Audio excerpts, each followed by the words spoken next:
What happens if a man doesn't ejaculate for a long time? Real consequences explained by a urologist. Can it be harmful to your health to go a long time without ejaculating? This is one of the questions we hear most often in consultation, and also one that generates the most doubts and uncertainty among men of all ages. I'm Dr. Melani Rubio, a urologist with over 10 years of experience dedicated specifically to understanding and treating male sexual health. And today, I'm going to explain clearly, honestly, and without unnecessary alarmism, what really happens in the male body when ejaculation is delayed for weeks or even months. What's normal? What isn't? What should concern you? What shouldn't? And most importantly, what can you do right now to take care of your urological health in a proactive and informed way? Before we dive deep into this topic, I want you to know that this is a safe space for honest conversation. There's no judgment here, no shame, and no topic is too personal or too uncomfortable to discuss. Sexual health is health, period.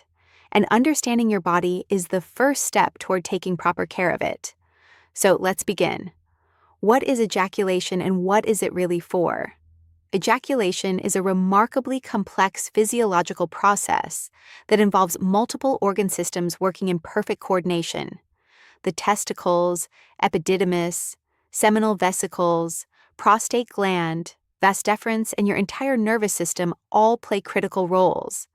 Its main biological function is the expulsion of semen, a fluid composed of sperm cells produced in the testicles, and seminal fluid produced by the prostate and seminal vesicles.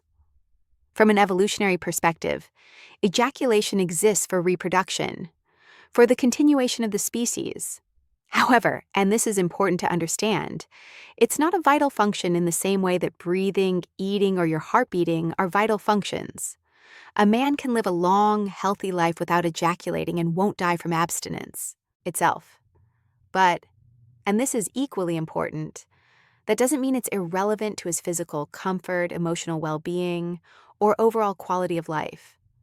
The human body is designed with certain rhythms and cycles, and when those natural patterns are interrupted for extended periods, the body responds in ways that we need to understand. What happens if a man doesn't ejaculate for a long time?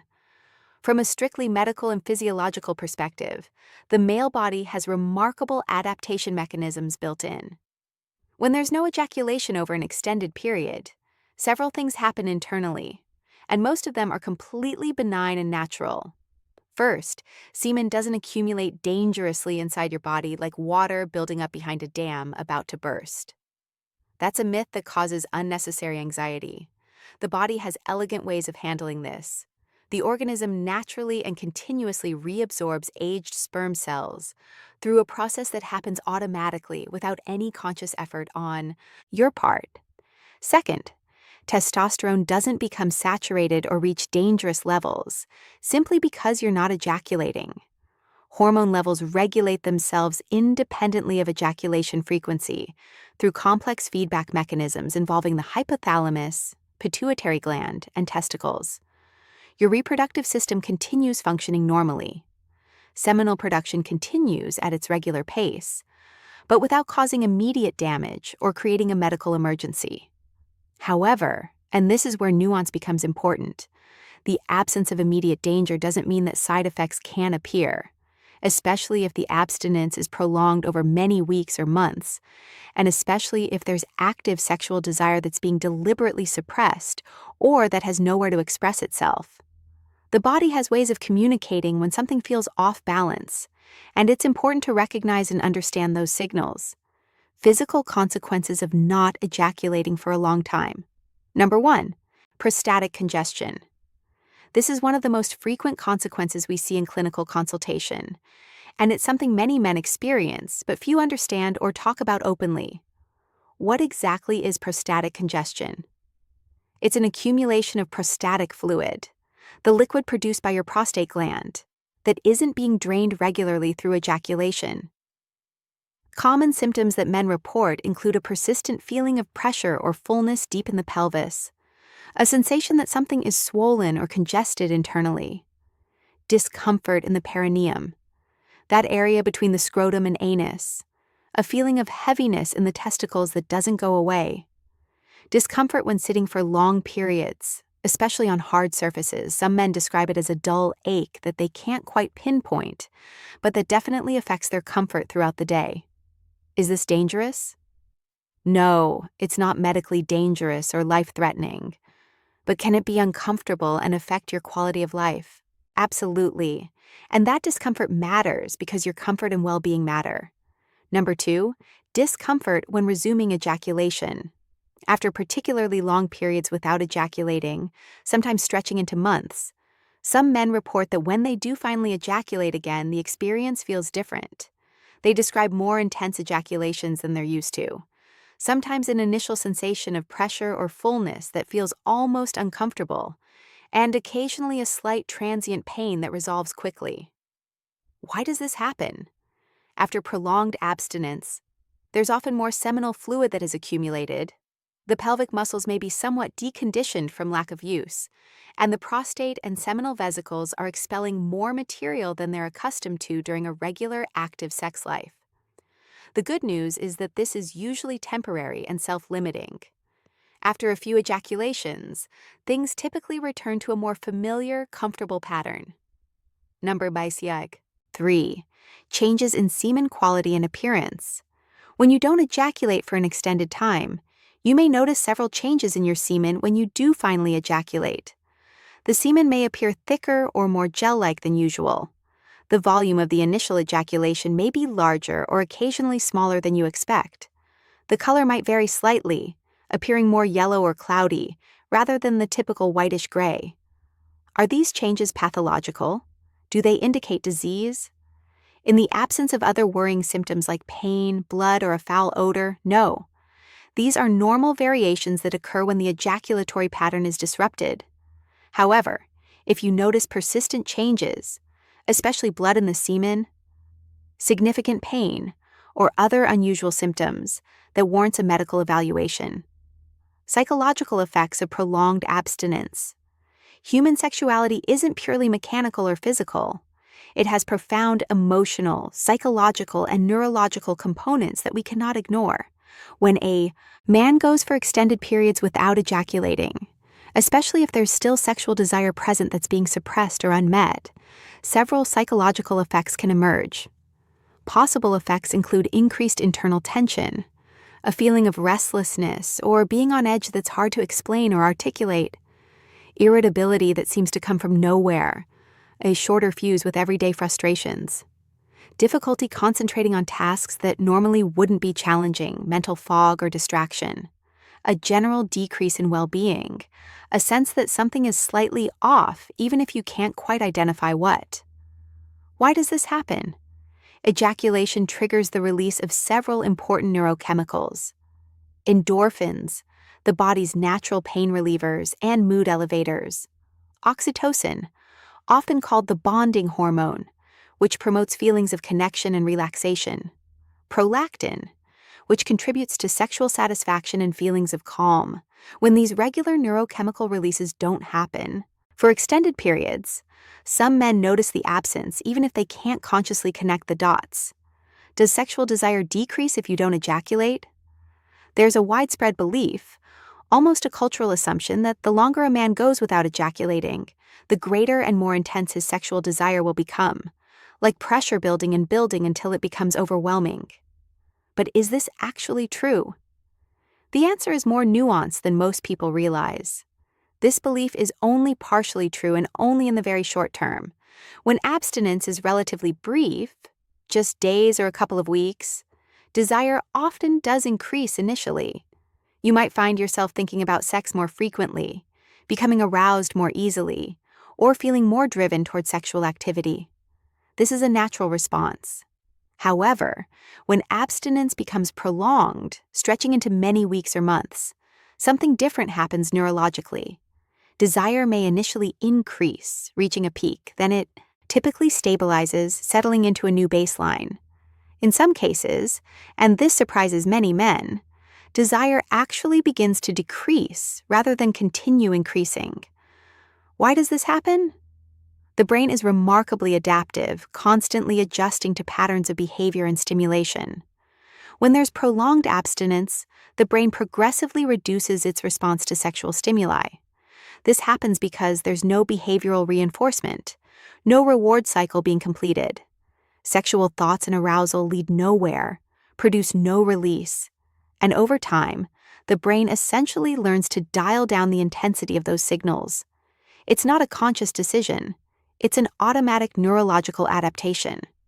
The important message here is that prolonged lack of ejaculation doesn't always increase desire the way many men assume. Sometimes it actually numbs or dampens desire, creating a kind of sexual hibernation. The very good news is that this effect is completely reversible. When you recover an active and healthy sex life, whether with a partner or through masturbation, desire typically returns to previous levels within a relatively short time. Ejaculation and prostate health. The prostate is a walnut-sized gland that sits just below the bladder and surrounds the urethra. It produces a significant portion of the seminal fluid that makes up semen. Its proper functioning and long-term health depend in part on the regular drainage of its secretions through ejaculation. What do we observe clinically in urology practice? Men who ejaculate very sporadically, perhaps only a few times per year or less, sometimes present with more functional prostatic discomfort. They report symptoms like pelvic heaviness, difficulty urinating, or a sense of incomplete emptying that may be related to prostatic congestion. Research suggests that regular ejaculation may help reduce subclinical inflammation in the prostate, keep the glandular tissue healthy and functioning properly, and potentially even play a role in reducing long-term prostate cancer risk, though this research is still ongoing and not yet definitive. It's crucial to understand what I'm not saying. I'm not saying that ejaculation cures prostate disease. It doesn't replace regular medical checkups, PSA testing, or professional medical treatment when needed. I'm not suggesting there's a mandatory frequency that every man must meet. But what the evidence does suggest is that regular ejaculation, adapted to your age, health status, and personal circumstances, can contribute to overall prostatic well-being and comfort.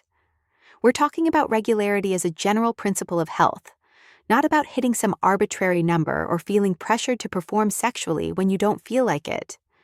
Expanded table of physical and emotional effects according to time without ejaculation. Period without ejaculating, a few days. Usual changes, essentially none. Clinical relevance, null, completely normal.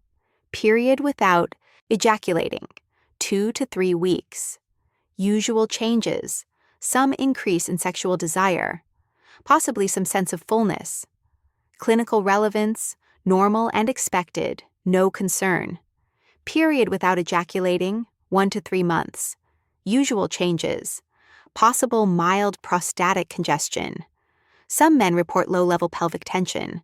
Desire may increase or begin to plateau. Clinical relevance, low to moderate, usually not concerning but worth monitoring. Period without ejaculating, more than 3 months continuously. Usual changes, more noticeable prostatic discomfort. Potential emotional changes including irritability or tension.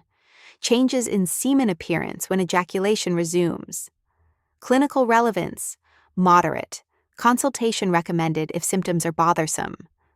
Period without ejaculating, prolonged abstinence with significant symptoms. Usual changes, persistent discomfort, mood changes, potential impact on quality of life. Clinical relevance, important. Medical consultation recommended to rule out other issues and discuss management, natural remedies, and healthy habits. When a man decides, for whatever personal, medical, religious, or relationship reason, to reduce or temporarily suspend ejaculation, it becomes especially important to take care of other aspects of his urological and sexual health through lifestyle and daily habits. Physical activity and exercise. Regular exercise improves multiple aspects of urological health. It enhances pelvic circulation, bringing oxygen and nutrients to the prostate and surrounding tissues. It improves prostatic oxygenation and helps maintain healthy tissue. It supports hormonal regulation, helping testosterone and other hormones maintain proper balance. Especially recommended activities include walking, which is gentle, accessible, and excellent for pelvic circulation. Swimming, which provides full body exercise without impact. Pelvic floor exercises, also known as Kegel exercises, which aren't just for women but can strengthen the muscles that support the prostate and improve ejaculatory control. Diet and nutrition.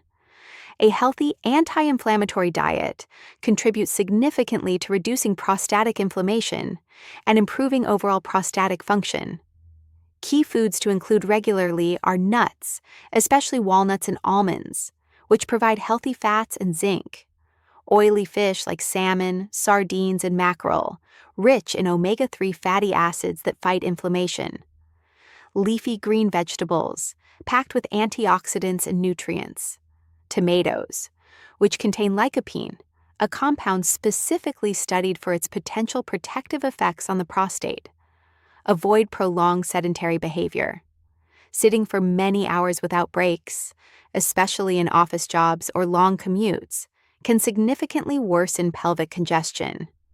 The weight and pressure on the pelvic region, combined with reduced circulation, creates conditions where prostatic fluid doesn't drain well.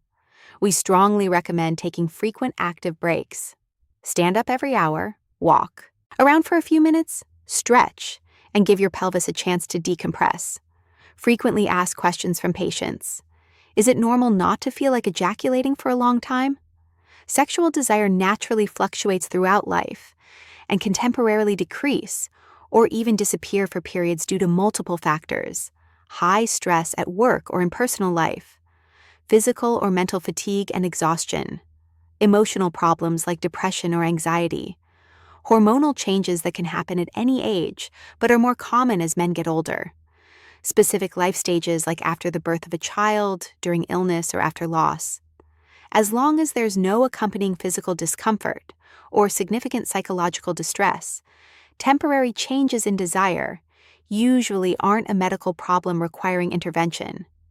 However, if the loss of desire persists for many months and is causing you concern or affecting your relationship, it's worth discussing with a healthcare provider.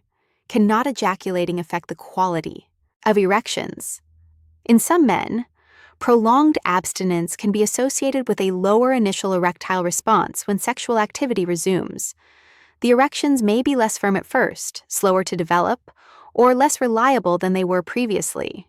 This is usually due more to psychological factors, anxiety about performance after a long break, loss of confidence, or simply being out of practice, than to any physical deterioration. The encouraging news is that this is almost always reversible.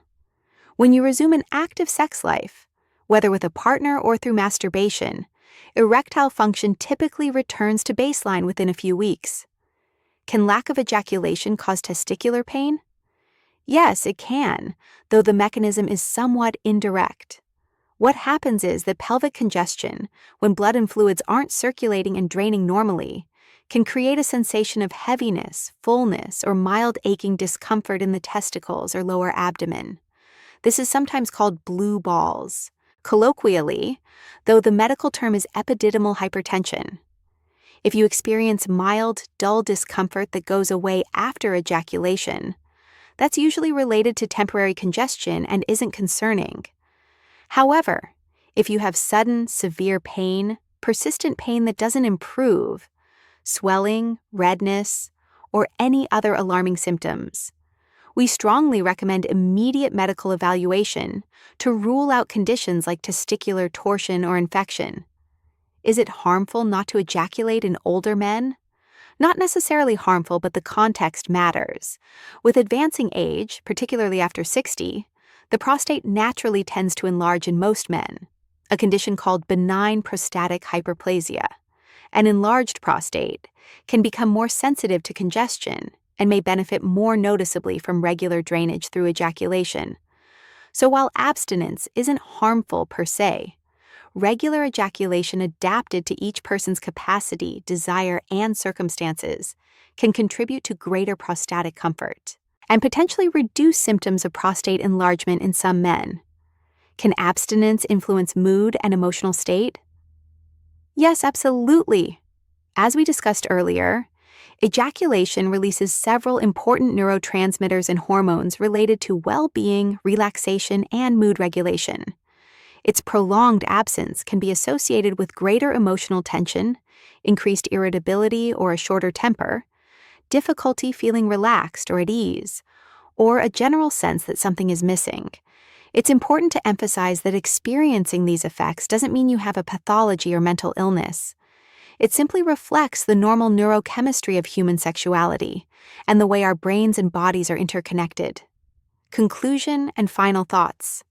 After more than 10 years accompanying men through all stages of their lives, through periods of high sexual activity and periods of abstinence, through challenges with fertility, erectile function, and prostate health, I can say with absolute certainty and professional confidence that not ejaculating for a long time is not a disease. It's not a medical emergency. It's not something you need to panic about. But it is a signal, a form of communication from your body that must be understood within its broader context. The male body is beautifully designed to adapt to changing circumstances. It has remarkable resilience and flexibility. But it's also designed to communicate with you through sensations, discomfort, and changes that you can learn to recognize and interpret. When discomfort appears, when you notice tension building, when emotional changes start affecting your quality of life or your relationships, these signals shouldn't be ignored or dismissed as unimportant. But they also shouldn't be dramatized or catastrophized into something terrifying. They should simply be understood, acknowledged, and addressed in appropriate, healthy ways. Ejaculation is a natural physiological function that serves multiple purposes: reproductive, physical comfort, and emotional well-being. But it's not a social obligation. It's not a medical requirement that you must fulfill on a schedule. And it's certainly not something to feel guilty or ashamed about, whether you're doing it frequently, infrequently, or not at all. True male sexual health is based on several foundational principles: knowledge and understanding of how your body works, balance between your physical needs, emotional well-being, and life circumstances, listening to your body's signals without judgment, absence of guilt or shame about normal bodily functions and desires. My final message to you is clear and straightforward. Get informed. Read, ask questions, seek reliable sources of information. Take care of yourself through healthy lifestyle choices that support your urological health. And consult with a healthcare professional when you need to, when symptoms persist, when you're concerned, or when you simply want reassurance and guidance. Urological health, including sexual health, is a fundamental part of a man's overall well-being. It affects your physical comfort, your emotional state, your relationships, and your quality of life. It deserves attention, care, and respect. You deserve to understand your body and to make informed choices about your health. Thank you for watching, and remember, there's no shame in taking care of yourself.